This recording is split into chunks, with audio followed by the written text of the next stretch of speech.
Growing up in my childhood, I just remember fun times with mom and dad. In high school, was at that private Catholic school is when I started like partying a lot, drinking, smoking weed and drinking and stuff like that. And somewhere in my freshman year of college, I kind of switched to doing like painkillers. I still remember that vividly, like thinking this isn't really that big of a problem, but I was physically addicted at the age of 19, and things continued to just downward spiral, when I was 19, I started smoking heroin. By then, I was slamming it to the point where I ran out of veins, and I was actually like putting it into muscles, and I had scars, open sores. I was using about $600 a day worth of heroin. I first got arrested in 2013. 6 months later, got sentenced to prison, and it was for delivery of heroin. I remember going to jail and being extremely sick for like the first 40 days. It took me about 40 days to be okay in my own skin and actually be able to sleep for more than like 20 minutes at a time. When I got out, it wasn't necessarily a party like you'd think it would be. It was, things felt awkward, it was this whole world out here, and now you're coming back. I got to live in the transitional house which was really cool because it was a bunch of people that I knew from the program. I finally got my license back. I got an even better job where I was making a lot of money, and like all these goals I had mentally in my head when I was in prison, I actually started to achieve them all over the next period of time. Those cravings, the obsession to use started to come back. And so ultimately when that happened, I eventually relapsed. Fortunately, that time, things never got as bad as they were before I went to prison. They came close for a brief period, but because of all the support groups I've been a part of, this program that I've been a part of, as soon as I was ready for help, it was right there. And I already had all the right people around me. So having the Josephine County Community Corrections right there to kind of hold your hand through the process as well, but at the same time hold you accountable. You got clear-cut directions on what to do to have a better life, basically. Like, if you want this life, like, the guy 3 months down the line is there to tell you the little stuff to do for now.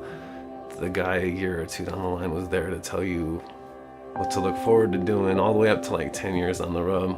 It was like I was a traveler in a foreign land, and I needed a travel agent, and that was my travel agent. Like, this is a new ground for me, and I need some directions on how to get around. So having that for me was huge.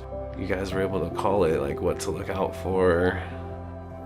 Dang, you guys were usually right. So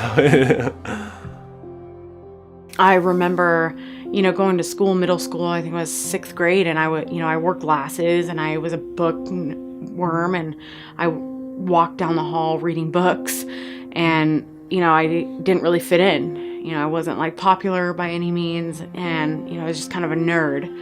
And I met a group of girls who kind of took me under their wing, I guess. And one of the girls' dads smoked marijuana and drank, and they let her, drink and smoke at her house. So later on, 16, I started hanging out with another group of people who did harder things. Yeah, that was it. From then on out, I started using meth. I remember when I started when I was about 17 or 18, or when I first tried meth, I told myself I would never ever smoke it, never ever smoke it. And eventually I started smoking it, and when I was smoking, I said, I'll never ever, shoot meth, never. I'll never use a needle. Well, eventually I started using a needle, and just the progression of it just kind of took a hold of me.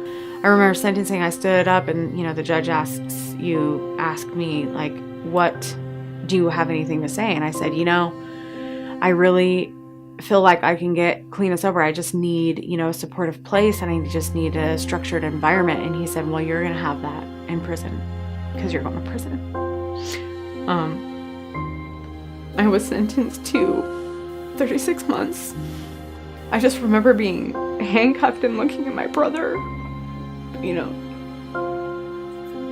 He was just crying, and I just remember thinking, like, oh my God, like, all of this has led to this point, I was released March 12th of 2012 with, the help of the PO and, you and the counselors, you and Steve, just helping me realize, how easy it is to go back out, how easy it could be. Being challenged a little bit on how are you going to make this work for the rest of your life, and being able to think about those things in a safe environment really, really helped me. And knowing that, like, I could call my PO and let him know a situation and he would want to help me out with it was really inspiring, actually, because the whole time, when I was using it, I was on probation. My probation officer was somebody that I would want to avoid at all costs. But now I'm calling and, just getting advice or talking or whatever, and it didn't feel like something to dread anymore. We begin by building a rapport with our clients, with our offenders, and that really begins with us just showing them that we care. I have to give the credit to the entire team, and that's not just the treatment team, but that's the entire team of this entire facility. We're here to support you. We're here to move you forward, and we introduce them to accountability. We introduce them to the truth. We introduce them to change and then solutions. And so what works, what helps them to start to trust that there's another life, is we walk side by side with them. We work with some tools, motivational interviewing, case planning, core correctional practices, and we introduce on a basic level the steps they need to take to go down that road of change. But and you have to warn them, it's a long process.